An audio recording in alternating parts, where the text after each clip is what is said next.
मूलतः यह वीडियो केवल लाइफ गार्ड्स का संपूर्ण अवलोकन करने के लिए था। हम उनके वर्दी, इतिहास और आधुनिक प्रथाओं पर चर्चा करने वाले थे, लेकिन सिर्फ उनकी वर्दी को पढ़ते हुए मैंने समझा कि वहां बहुत सारी सामग्री है जिसे मैं वास्तव में छोड़ना नहीं चाहता था। इसलिए बजाय लाइफ गार्ड्स की वर्दी के बारे में थोड़ी देर बात करने के और फिर ब्लूज और रॉयल्स पर अगले वीडियो में यह जानकारी दोहराने के, हम हाउस होल्ड कैवलरी की वर्दी पर एक समग्र वीडियो में दोनों को मिला देते हैं।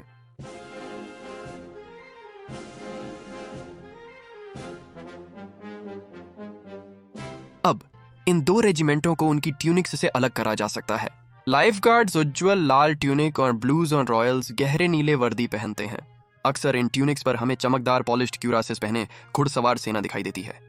मूलतः लगभग 1601 से 1730 तक ये क्यूरासेस केवल काले थे, बिना किसी समारोही उद्देश्य के। वे केवल मैदान में पहने जाते थे। सचमुच 1730 और 1820 के बीच उनके पास कोई क्यूरासेस नहीं थे। 1821 में पेश किया गया पॉलिश्ड क्यूरास, जिसे हम आज जानते हैं, अधिकांशतः अपरिवर्तित रहा है। कवच के साथ लाइफ गार्ड्स के पास सुंदर सफेद प्लूमेड हेलमेट होते हैं, जिसके स्ट्रैप को निचले होंठ के नीचे रखा जाता है, जो कभी कभी समस्याएं पैदा करता है। यह महत्वपूर्ण है समझना कि ये स्ट्रैप वास्तव में हेलमेट को सिर पर नहीं रखने के लिए, बल्कि चेहरे पर सेबर के प्रहार से बचाने के लिए होते हैं। विपरीत ब्लूज और रॉयल्स के लाल प्लूमेड हेलमेट में स्ट्रैप को सुविधाजनकता के लिए नीचे रखा जाता है। 1842 में प्रिंस ऑल्बर्ट ने वर्तमान हेलमेट डिजाइन को पेश किया, जो 1830 के दशक के पुराने बियरस्किन हेलमेट्स का उपयोग बदल रहा था। प्लूम और रीड में छोटे बदलाव हुए हैं, लेकिन वे अभी भी 1850 और 1880 की तरह हैं। लेकिन हेलमेट अधिकतर अपरिवर्तित होते हैं। दो रेजिमेंटों के बीच एक और अंतर, जीवन रक्षकों के प्लूम के शीर्ष पर प्याज के आकार का गोलाकार होता है, जबकि ब्लूज और रॉयल्स में यह ढीला लटकता है। यह पहले और दूसरे के विलय से पहले दूसरे जीवन रक्षकों की प्रथा से उत्पन्न हुआ है।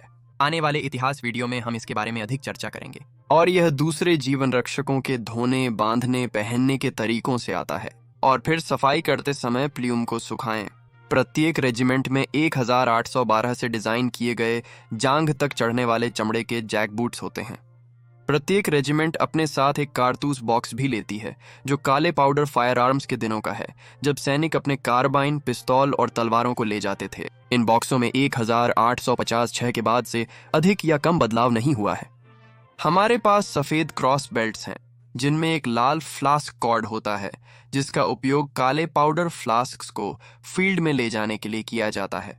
अब ब्लूज हमेशा उन्हें 1819 में लाइफ गार्ड्स द्वारा अपनाए गए लाल कॉर्ड्स या फ्लास्क कॉर्ड्स पहनते थे। पहले लाइफ गार्ड्स लाल पहनते थे, दूसरे नीले लाल कॉर्ड्स। लेकिन 1922 में विलय के बाद रेजिमेंट ने लाल कॉर्ड्स अपनाए। दोनों रेजिमेंटों के पास समारोही पहनावे के लिए सादे सफेद पैंटलून है। 1812 से पहले ब्लूज और रॉयल्स अलग अलग रंग पहनते थे, जिसमें लाल पैंटलून भी शामिल थे। लेकिन 1812 के बाद इन्हें मानकीकृत किया गया और अब दोनों रेजिमेंट्स शुद्ध सफेद पहनते हैं।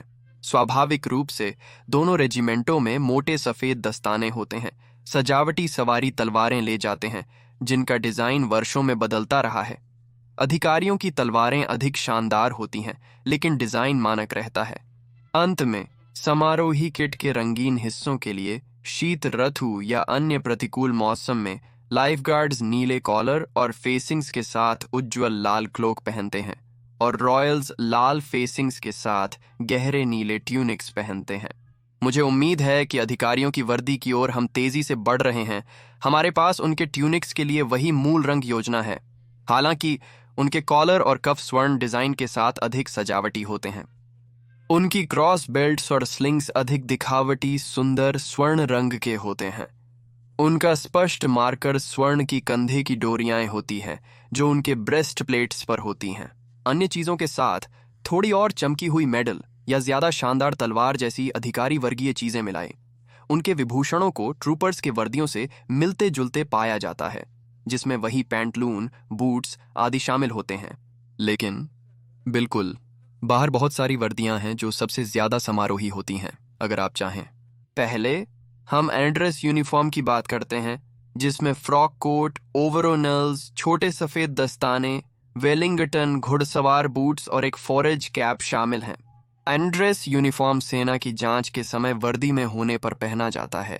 हमारे पास एक ड्रेस है जिसमें नीली जैकेट, वेलिंगटन बूट्स, छोटे सफेद दस्ताने, फॉरेज कैप और कार्टेड बॉक्स के साथ क्रॉस बेल्ट शामिल है।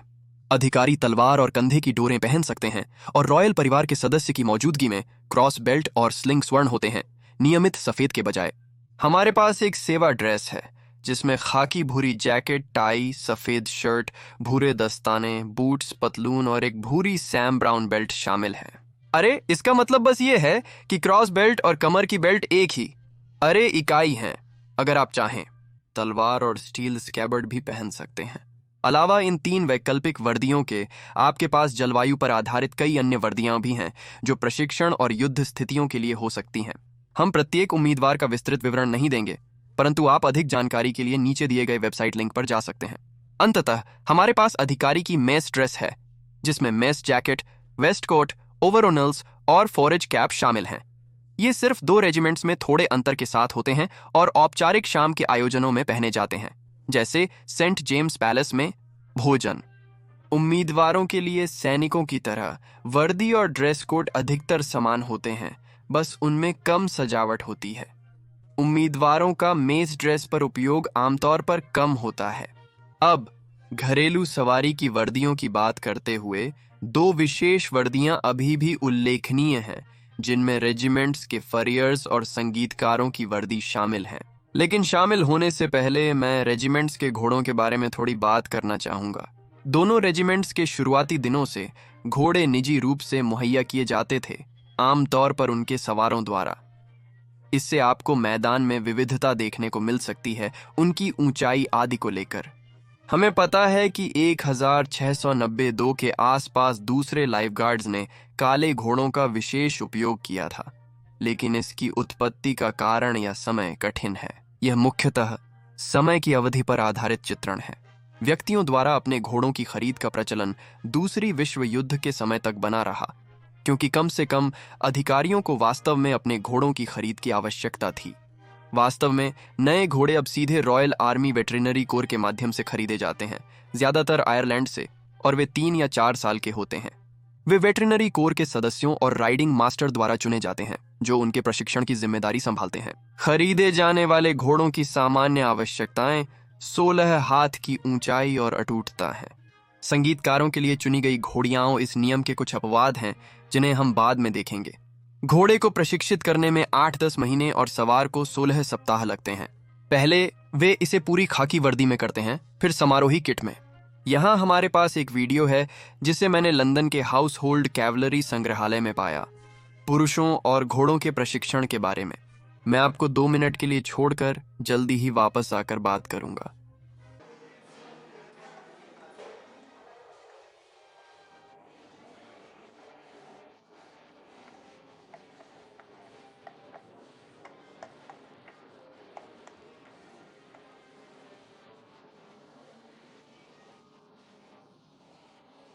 हम सड़ल पर ही शुरू करते हैं, जहां पैर मुक्त लटकते हैं। आपको वहां पीठ की मांसपेशियों और पैर के साथ खड़ा होना है।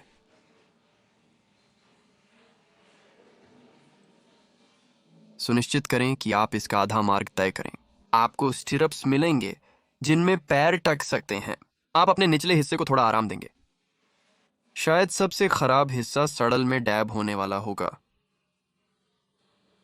यह दर्दनाक है। यह कष्टदायक होता है जब देखता हूं कि आपको अगले दिन उठकर बैठने या चलने की जरूरत होती है, क्योंकि हम पहले ही ड्रिल राइड करते हैं। वहां 2 सप्ताह लोगों की डरावनी कहानियां सुनने को मिलती हैं जिनके घोड़े दूसरे घोड़ों द्वारा चबा जाते हैं। तो मैं इतने घोड़ों को देखकर थोड़ा घबरा गया था। मैंने 6 बार हार चुका हूं। मैंने 5 बार अपनी कलाई तोड़ दी थी। मैंने अपनी कलाई तोड़ दी, बार बार चढ़ने की कोशिश की, लेकिन स्थिर नहीं रह सका और अंततः चल दिया। मैंने पाठ पूरा करने की कोशिश की। मैं आगे नहीं देख सका। मैं घोड़े को मारने से घबरा गया था क्योंकि उनकी क्षमताओं की जानकारी नहीं थी। मेरा पहला घोड़ा बहुत विशाल था जिससे मैं चौंक गया था। मुझे थोड़ा सा मिला, तो वह मेरा 10वां सप्ताह है। तुम्हारे लिए कैसा था? हाँ, यह अजीब था। मेरे लिए ये एक टीम के साथ काफी यात्रा थी। यह एक टीम पर्यावरण था। आपके पास यहाँ ऊपरी तल पर संगीत सुनने के लिए 9 से 12 की टीम है।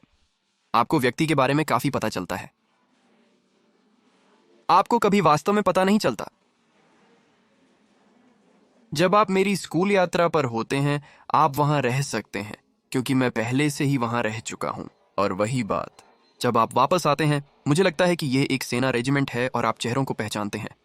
तो हर कोई रेजिमेंट में एक अच्छे दोस्तों के समूह को जानता है। पहले मैंने नालबंदों की बात की थी। हम उनकी भूमिका और विस्तार से बात कर सकते हैं, पर अभी बस यही कहना पर्याप्त होगा कि वे भविष्य में संयोजन लोहार और वेट का काम करते हैं, क्योंकि उनकी जिम्मेदारी सेना के घोड़ों के जूते लगाने की है। अब सभी नालबंद, चाहे सेना के या ब्लूज और रॉयल्स के लाइफ गार्ड्स के, समान गहरे नीले ट्यूनिक पहनते हैं। लाइफ गार्ड्स के नालबंद काले प्ल्यूम वाले हेलमेट से पहचाने जा सकते हैं, जबकि ब्लूज और रॉयल्स के नालबंदों के हेलमेट में लाल प्ल्यूम होता है। नालबंद सेना की महत्वपूर्ण परेड में सबसे पिछले में होते हैं और उन्हें बड़े कुल्हाड़ियों को उठाने के लिए जाना जाता है, पारंपरिक तलवारों के बजाय। पारंपरिक और ऐतिहासिक तौर पर इन कुल्हाड़ियों का उपयोग घायल घोड़ों को भेजने और खुरों को इकट्ठा करने के लिए किया जाता था। इसके पीछे का कारण हम भविष्य की वीडियो में चर्चा कर सकते हैं। फिर भी अभी के लिए बस इतना बताना काफी होगा। खुर जानकारी युद्ध में गिरे हुए घोड़ों की पहचान के लिए उपयोग होता था। प्रत्येक रेजिमेंट के जूते बनाने वाले की भूमिका के अनुरूप उनके ट्यूनिक्स में घोड़े के नाल की विशिष्ट पहचान होती है। और अंततः यह हमें संगीतकारों की ओर ले जाता है, जो दोनों रेजिमेंट के सैनिकों से काफी अलग दिखते हैं। यह मुख्य रूप से उनके उज्जवल रंगीन राज्य कोट के कारण है। अब ये कोट सबसे अधिक 1621 के समय से हैं और इस दिन तक अद्भुत रूप से अपरिवर्तित रहे हैं। जैसा कि आप जानते होंगे, 17वीं शताब्दी के चार्ल्स टाई और संसद के बीच संबंध काफी कठिन थे। संसद ने, जो खजाना नियंत्रित करती थी, सवारी के संगीतकारों को धन देने से इनकार कर दिया। तो वास्तव में चार्ल्स केआई को अपने निजी धन से वर्दी के लिए भुगतान करने के लिए मजबूर किया गया और संगीतकारों को राजा के वस्त्र धारण में ढका गया। राज्य कोट स्वर्ण और लाल रंग का होता है और वर्तमान सम्राट के चिन्ह से सजाया जाता है।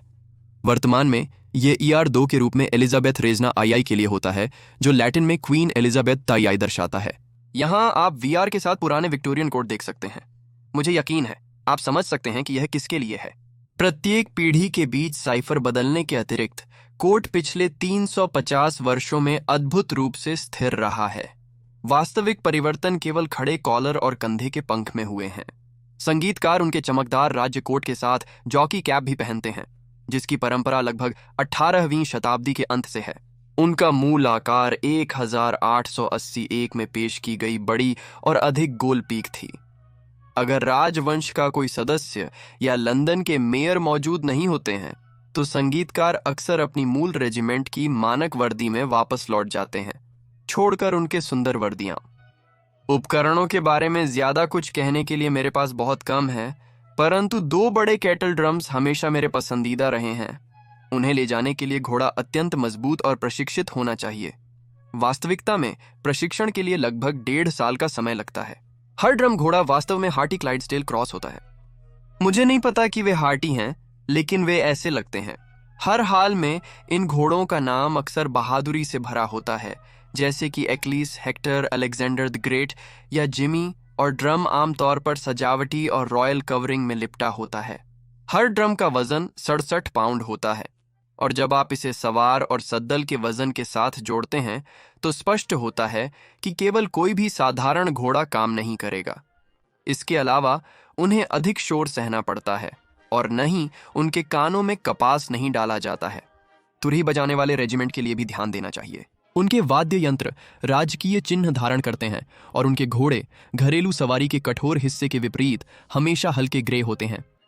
तुरही बजाने वाले स्वाभाविक रूप से सवारी रेजिमेंटों और उनके कमांडों के बीच के संचार माध्यम थे, जो उन्होंने भूमि पर सवारी के अंतिम दिनों और युद्ध क्षेत्र पर तक उपयोग किया। तुरही स्वयं वाल्वहीन होती हैं, जिसके कारण उनमें बजाए जाने वाले नोट सीमित होते हैं। वे साम्राज्य के फैनफेयर के लिए, राष्ट्रीय गान के पहले और हॉर्स गार्ड्स परेड के दौरान उपयोग की जाती है।